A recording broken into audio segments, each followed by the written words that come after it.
And now to the dangers of texting while driving. This morning, there is new evidence the combination may be more dangerous than drinking and driving. CNBC's Phil LeBeau is in Ann Arbor, Michigan with more. Good morning, Phil. Good morning, Meredith. This is a real eye-opening look at how much slower we are behind the wheel when we pick up our cell phone or BlackBerry to check an email or send a quick text. The folks here at Car and Driver found how just a quick text can cost us precious seconds, delays that can hurt us when we're trying to brake, delays that can have deadly consequences. 17-year-old Amanda Martin tragically died in a car accident her mother blames on texting and driving. She was on her way to school. It appeared she had been texting on the ride. Amanda's phone, found on the floor of her wrecked car, is one of the few things to survive the horrific 2007 accident. She was such a great kid. It was an accident, and accidents happen. But I just feel every parent, really needs to drive home the message to their children that death is an ultimate result. Despite mounting evidence that texting is responsible for thousands of accidents each year, a recent insurance industry study estimates 20% of all drivers still send or receive emails, and 66% of 18 to 24-year-olds text or email while behind the wheel. We have created a set of devices that are so compelling that they create a situation that's literally death on wheels.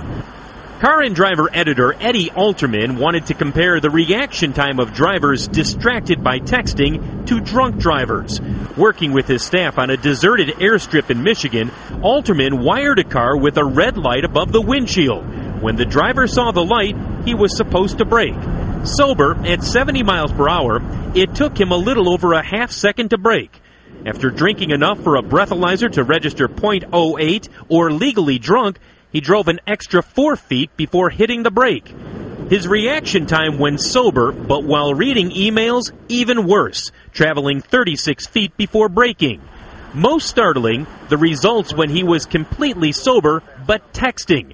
Alterman drove an extra 70 feet before reacting to the red light. I was incredibly surprised. I was actually kind of horrified. When I took the same test, I found myself just as slow to brake when texting. Whoa. Overall, I was 4 times slower while using the phone. Compared to a regular driver, you did terrible. As more accidents are attributed to texting and the death toll rises, lawmakers are hearing the call to limit or ban cell phone use by drivers. It's now illegal to text and drive in 14 states.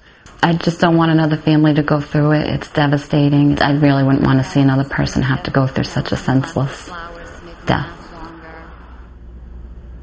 The answer to stopping texting and driving may be public education programs, similar to what we have warning people about the dangers of drinking and driving. Meredith, we tell people all the time texting and driving is dangerous, but I have to tell you, even if we did the story yesterday, as I was driving on the roads here in Ann Arbor, I saw a lot of people doing it. It is a real problem out there. Yeah, for some reason, people don't make the connection with the two. Phil LeBeau, thank you.